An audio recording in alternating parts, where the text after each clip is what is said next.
The flow of genetic information from DNA to RNA to protein by Emma Prunier and Stephanie Shen. DNA is a double helix made out of two polynucleotide strands that are hydrogen bonded to each other.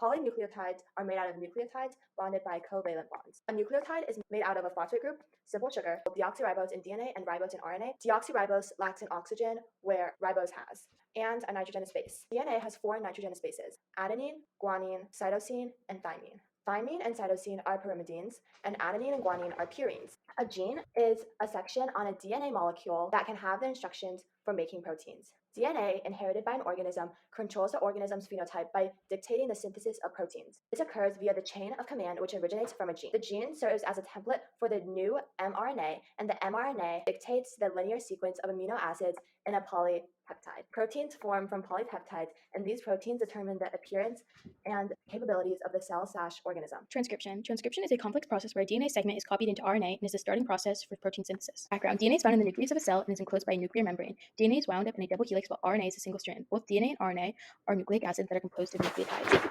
Nitrogenous bases. Both DNA and RNA are nucleic acids that are composed of nucleotides. DNA has the nitrogenous bases adenine, cytosine, guanine, and thymine, and RNA has the nitrogenous bases adenine, cytosine, guanine, and uracil, because in RNA, thymine is replaced by uracil. Complementary base pairing. Bases pair up with each other in a consistent way, and this is called complementary base pairing. In DNA, a double helix complementary bases are chemically bonded together through hydrogen bonds, which hold two polypeptide strands of a molecule together. So in DNA, adenine bonds to thymine, and thymine bonds to adenine, guanine to cytosine, and cytosine to guanine. In RNA, it's guanine to cytosine, and it's cytosine to guanine, and it's thymine to adenine, but in adenine to uracil, because uracil is replaced by thymine in RNA.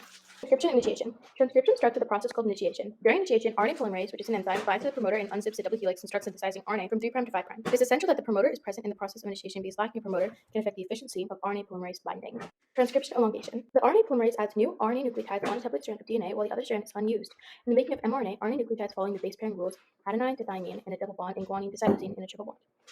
The new RNA peels away from the DNA template, which allows the two strands of DNA strands to come back together in the region that has already been transcribed.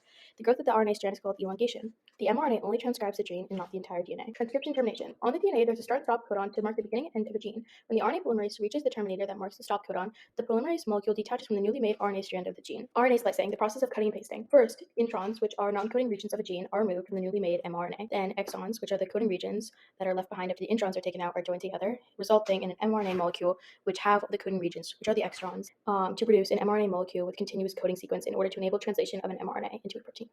In a eukaryotic cell, after mRNA is synthesized under the direction of DNA in the nucleus, the mRNA leaves the nucleus to get translated into the language of protein. In a prokaryotic cell, the mRNA gets synthesized and translated in the cytoplasm. For both types of cells, the whole process of translation occurs in the cytoplasm. To convert the language of codons in mRNA into the language of amino acids, a cell uses transfer RNA. tRNA is made from a single strand of RNA. It contains an amino acid attachment site and a special triplet of bases called an anticodon. The free-floating amino acids in the cytoplasm will attach to their proper tRNA with the help of a specific enzyme and ATP. Next, ribosomes structured in the cytoplasm will coordinate the function of mRNA and tRNA and catalyze the synthesis of polypeptides. These ribosomes consist of a large subunit and a small subunit, each made up of proteins and ribosomal RNA. Initiation begins when the mRNA binds to the small ribosomal subunit, and the initiator tRNA will base pair with the start codon, AUG, that codes for the amino acid methionine.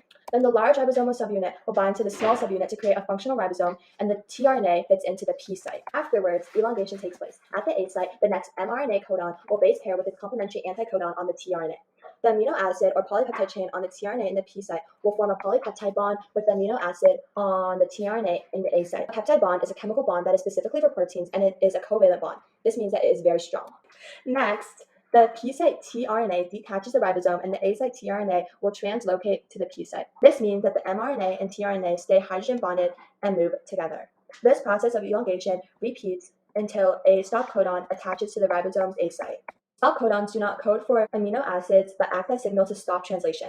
This means that the polypeptide will detach from the tRNA and the ribosome will split. This is the termination stage of translation. Collagen is an example of a protein made using this process. Collagen, the structural protein of skin and bones. It is made from DNA to RNA to protein using the process of transcription and translation. Collagen can be secreted intracellularly and extracellularly and is mainly synthesized in fibroblast cells. Collagen is rigid and resistant, which is why its function is to give support to a person's skin, tendons, bones, and ligaments. Without collagen, the extracellular matrix surrounding a person's connective tissues won't hold up, which will lead to wrinkling and sagging of the skin, muscle weakness, aching, and brittle hair and nails. Additionally, collagen has been proven to help your blood clot and plays a role in replacing dead skin cells. It is also a protein that can be found in many diets that contain a lot of high fiber.